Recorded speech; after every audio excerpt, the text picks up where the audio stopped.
Hey adventurers, today we're going to be doing the reading habits tag. We think this is the first time we've done this tag, but all the questions seem super familiar to us, so if we've already done this and you already know all our answers to it, oh well, I guess we're doing it again. I think that my answers would have changed though since whenever the last time was, so if we have done it, think of this as a refreshed reading habits tag. Yeah. So jumping right in, the first question is, do you have a certain place at home for reading? I don't really have a specific place. Most of the time when I'm reading, it is on my bed though. Sometimes I'll read in a chair, sometimes I'll read on the floor, whatever it might be, but for the most part it is usually my bed. For home, probably my bed, the same, just because my room is the quietest. I actually find that in the past couple months, I've read more not at home than at home, so it was a little bit tricky to come up with that answer. I normally have some downtime at work wherein I'll read. Question 2. Bookmark or random piece of paper? So my answer is both. My bookmarks are random pieces of paper that I've taken and turned into my bookmarks, and I reuse them in multiple different books. So both, I guess. Yeah, same for me. I've got some specific bookmarks, like cute bookmarks or whatever, that I use, and then I have a couple like the magnetic bookmarks that I use for certain books.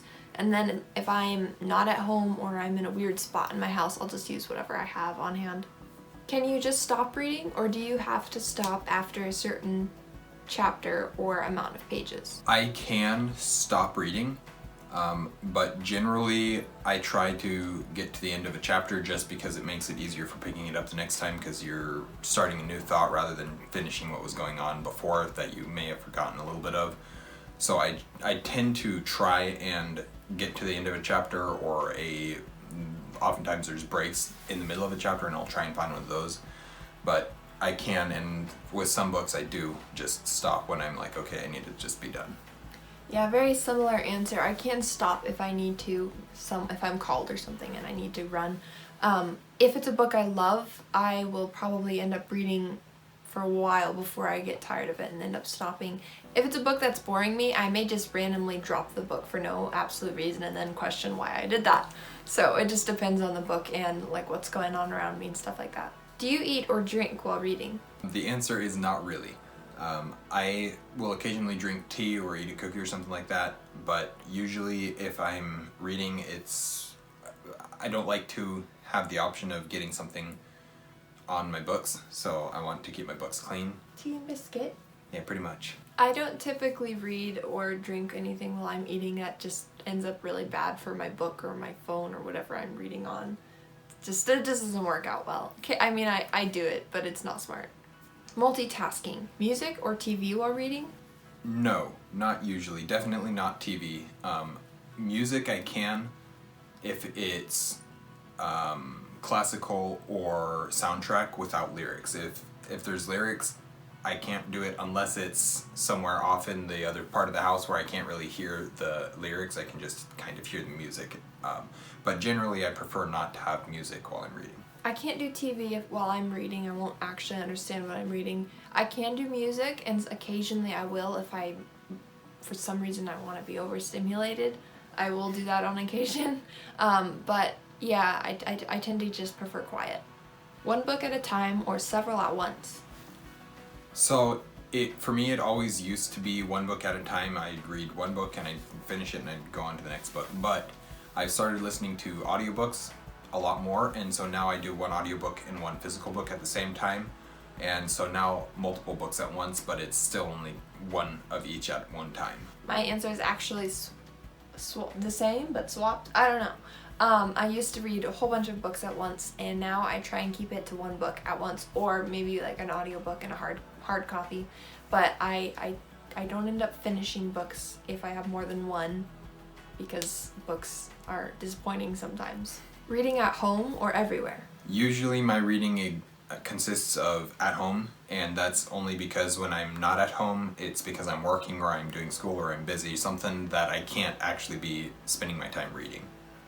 I'm not reading at home a lot right now, and so I would lean more towards everywhere. I do keep a book with me almost at all times. I try and keep a book on hand in my bag, although I find that reading in settings that I'm not comfortable with or familiar with, or where there's a lot of activity around, is really hard for me to zone those people out and focus on a book. Reading out loud or silently in your head?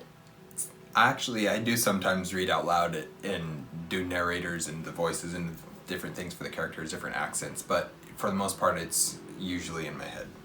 I don't read out loud, it's in my head. Do you read ahead or ever skip pages? Not purposefully.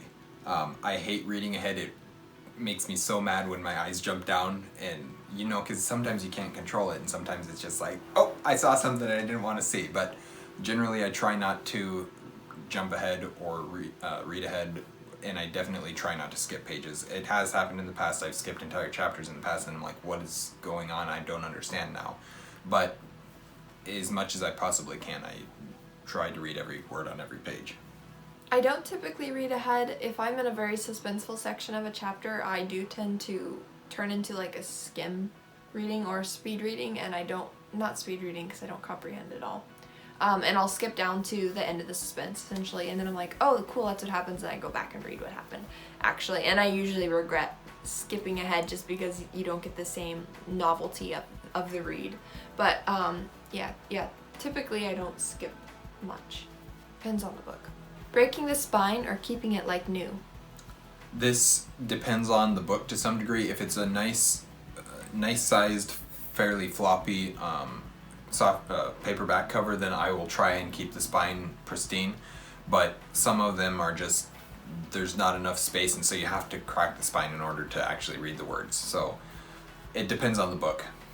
It depends on the book, mostly for the aesthetic, and of course sometimes you do have to crack the spine, but if I have a specific book, so the one I'm thinking of here is Dune by Frank Herbert, which it's cracked. Did you crack it? No, you did. I remember. Because it's such a pretty spine, but it's a fat book. Like, not cracking it would have been very uncomfortable to read, and neither of us have read this yet, actually. But it depends on the spine and how much I have the book for the contents of the book and how much for the look on my bookshelf. Do you write in your books? Not usually. There are times when I have, but it's specifically when there's a mistake in the book, either a spelling error or a grammatical error, or else, as in the case of The Way of Kings, which is the first book in the Stormlight Archives series. My edition, my copy has some printing errors where couple hundred pages were missing.